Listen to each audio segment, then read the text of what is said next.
যোৱাকালি দুদিনৰ পৰা মোৰ মামা আৰ কি ডাঙৰ মামা নাছিৰুদ্দিন তাৰ ঘৰ টুকৰা বান্ধা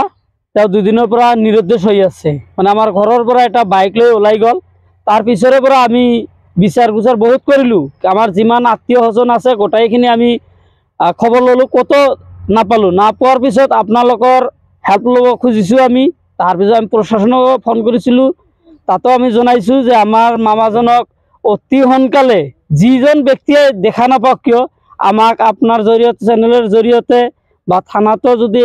লোকেল থানা আছে তাতো যদি কয় তেনেহলে আমি খবর পাম আর এই আশাতে আমি আজি আপোনালোকক ইয়াতে মাতিছো আপোনালোকেও আমাক হেল্প করক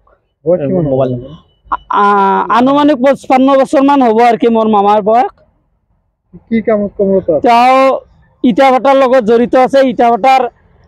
হরদারের কাম করে এটা ভাটার পৰা দক্ষিণ পাৰ চুনাৰি এটা ভাটাৰ কাম কৰে এই ভাটাৰ বুলি কৈছিল আৰ কি কই কেনে ঘৰৰ পৰা ওলাই গল এতিয়ালৈকে আমি কোনো সংসূত্ৰ পোৱা নাই